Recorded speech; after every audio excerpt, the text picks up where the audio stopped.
bit late, so I don't know if you all have heard the good news. Yes. Yeah. The good news, have you announced it already? The House Crier, he's gone, he resigned. John Boehner has resigned. Yeah.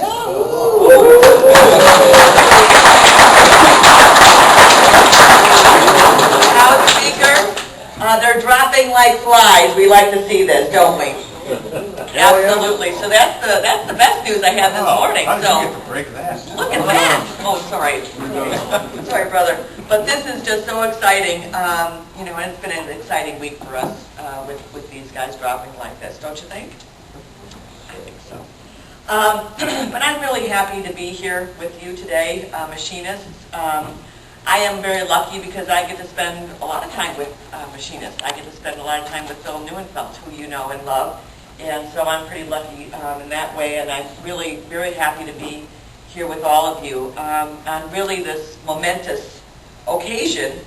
And I have to say, it is a very important day right now, today, where Russ Krings, our fearless director of machinists, has passed over the gavel to Alex Hoekstra, and I just want to say how proud I am and how glad I am to have been able to get to know Russ like I have over these past 5 years. He is such a strong, stable, fearless leader that you all can be very, very proud of the work that he's done and the work that you have done with this machinist union and with the labor community in Wisconsin. And so, Russ, I just want to say, I'm not saying goodbye. I know that Phil has talked to him about heading up the northern Wisconsin region, like a big region. And so we'll be calling on Russ time after time to keep the ball rolling in his at his cottage up there. And I know that he will, because Russ Krings is someone who the brother was talking before about, what it means to be a labor leader. And a lot of it is heart. And Russ Krings has that heart. And he brings to our executive board that solid, no-nonsense talk about this, why we are here as union men and women. And we're here for our families, we're here for our communities. And Russ never lets us down on that. And I just want to say thank you, Russ Krings, for all that you have done for Wisconsin labor. Let's give him a hand.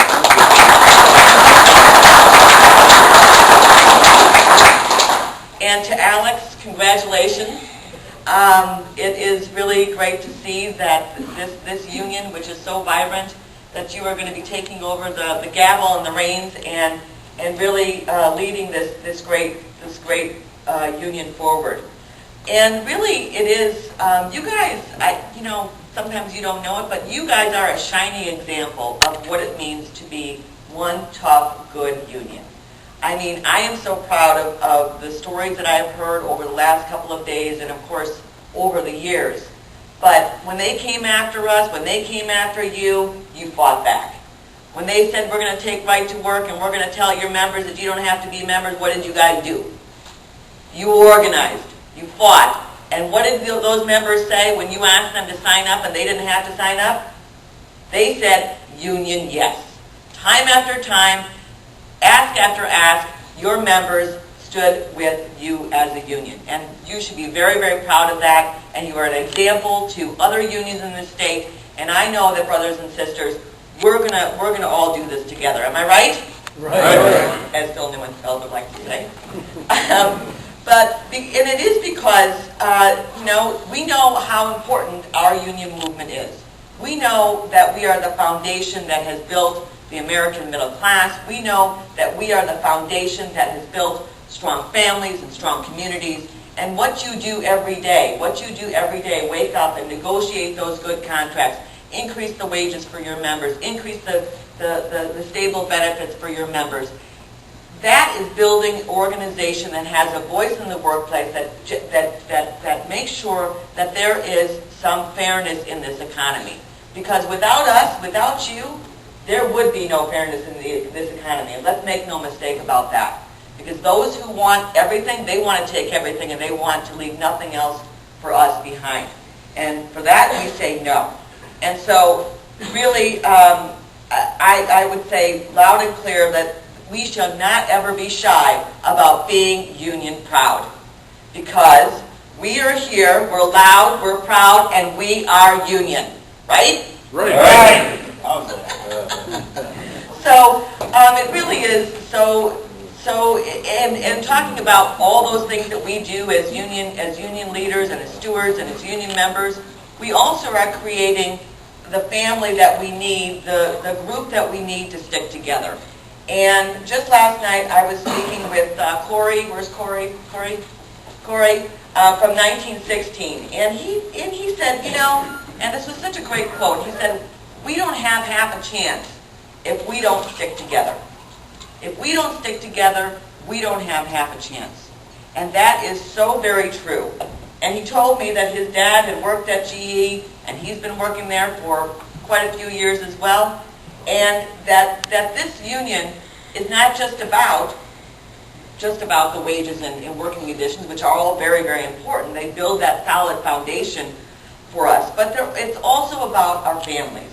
And I know that you guys know not only each other at work, but you know about your families, you know about the struggles that you go through, and you support one another. And that's what our union movement does for each other.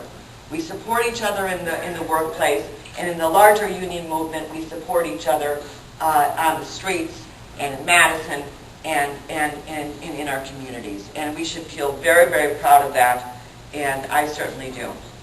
So I know that you've got an exciting day coming up. You have another party tonight? No. Every night. You just have one party. Oh, okay. Every night. So I know that Steve Klunder is going to be coming up after me, and he is on our Workers' Comp Advisory Committee, and he provides terrific counsel to us as we negotiate for a worker comp bill in the state, and he is going to talk in more detail about that, but I just wanted to thank you for all of your good counsel, and really the Previent Law Firm is just such an asset to us at the AFL-CIO, and of course to you at the Machinists, and we just really thank them for all of their good work. Also, Monica Thomas, who serves on our advisory committee, is a machinist, so we get the good counsel from her, so thank you for sending her to our council and doing all the work that we do there, and Steve will talk to you more about that. So I wanted to ask you, do you remember where you were last Monday? This last Monday. Where were you? Where was I? Yeah. I was at home. You were at home. And where you guys, you were at home. I was at the DMV, okay? It was about 3:20, something like that, and I get a text message, and I was standing at the DMV, and it's like, Walker is going to drop out. I said, you're kidding me. I could hardly contain myself. I'm standing at the DMV. Now, my license is, like 4 months expired? But, no, I got a lawyer here. But I had to get over and get that license renewed. So I went over there and I stood in line and I got the word, I got the text message, and I said, oh my God, this is just terrific. This is great.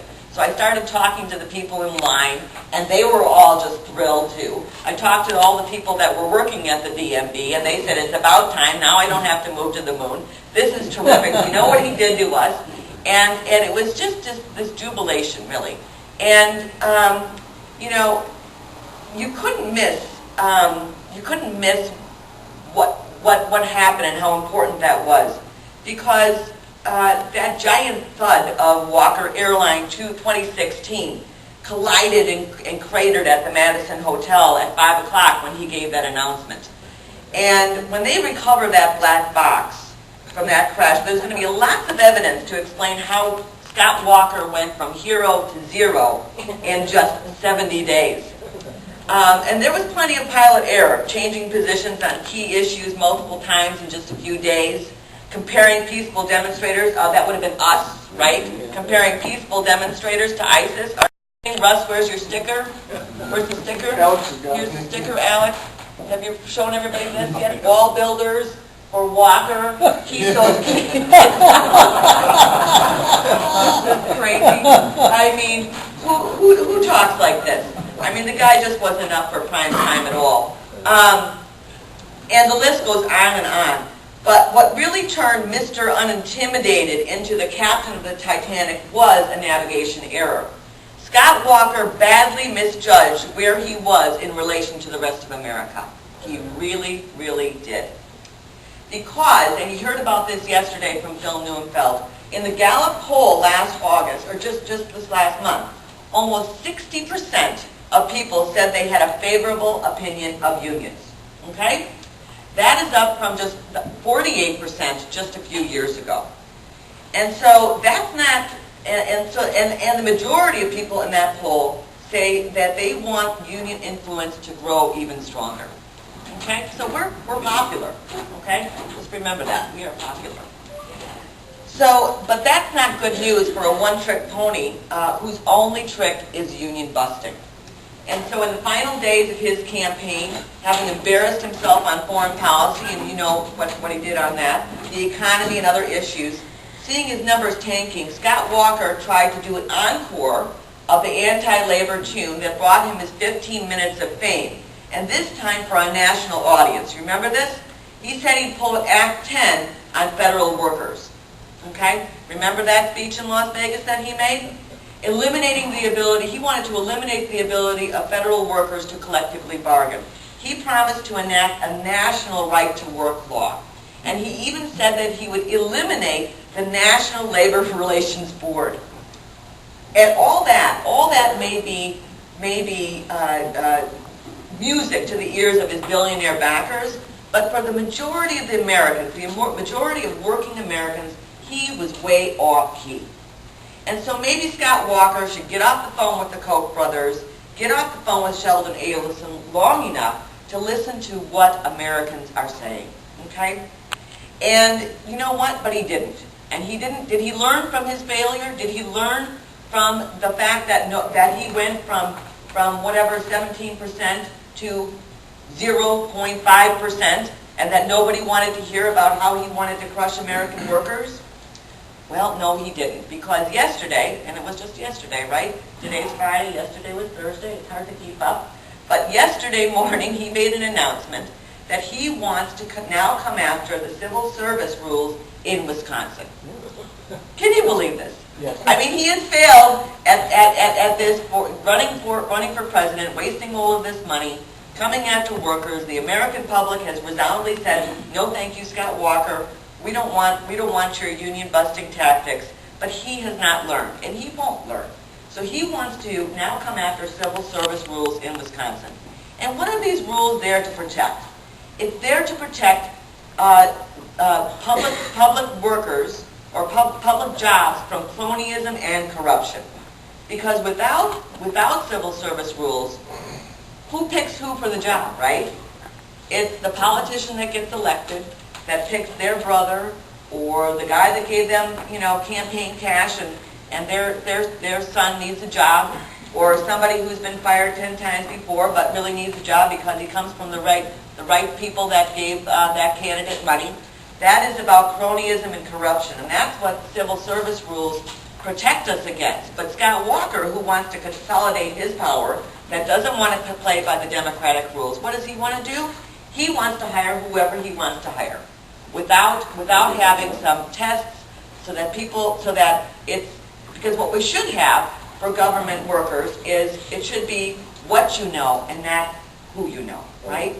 And so he wants to erase that and come after civil service. So we're all going to be fighting against that, and that education process begins now. So he also might, for example, learn from what Pope Francis had to say yesterday.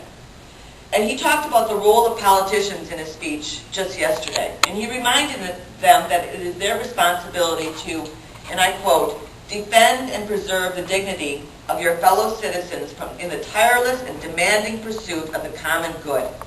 For this is the chief aim of all politics. Think about that. The common good. Now that's a concept worth remembering. But unlike Scott Walker, Pope Francis understands the critical role working people play in society.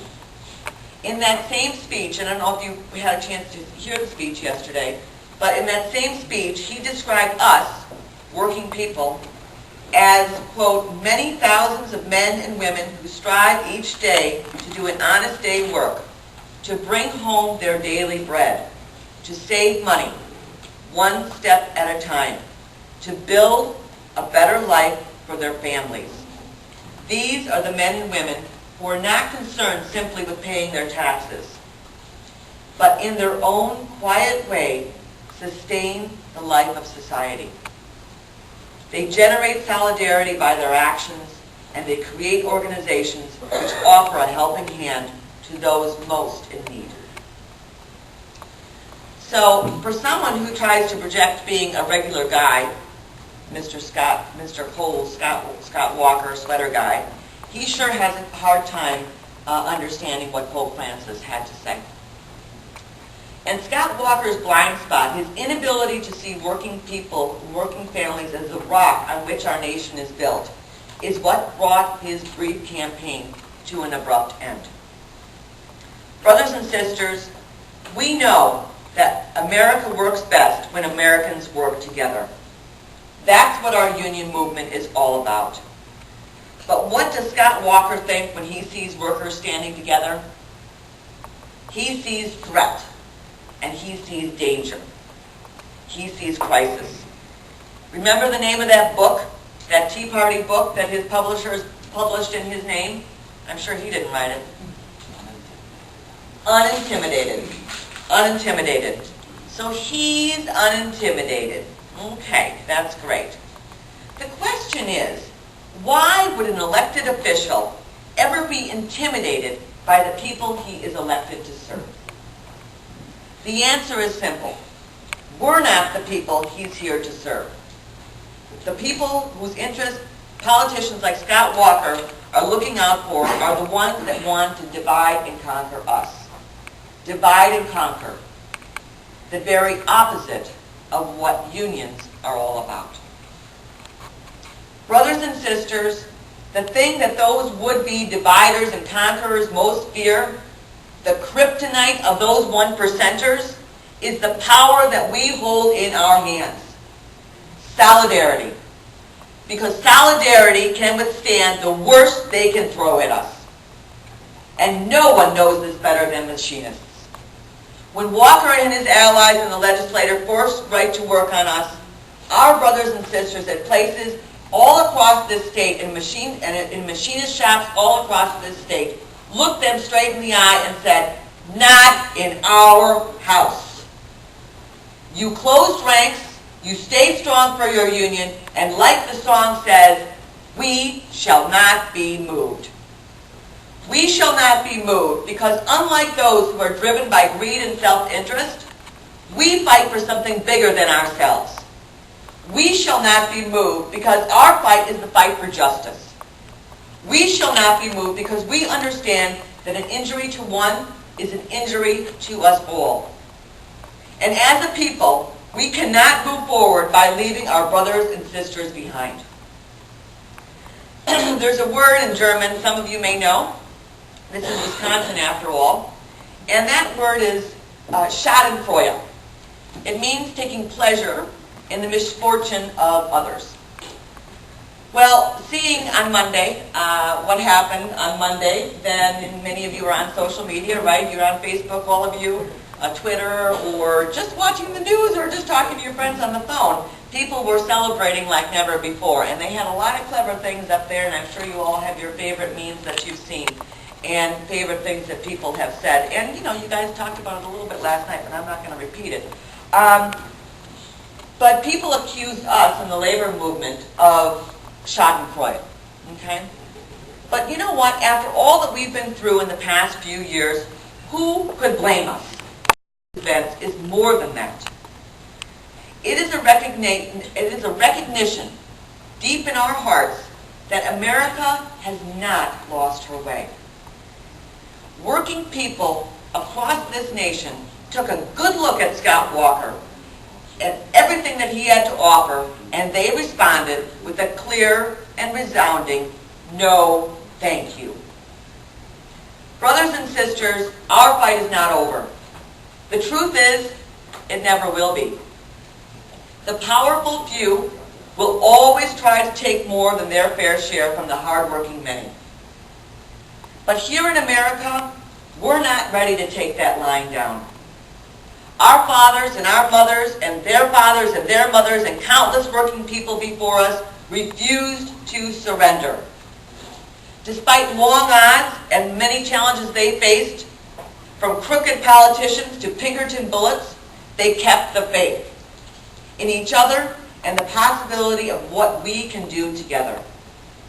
They kept the faith, brothers and sisters, and so will we.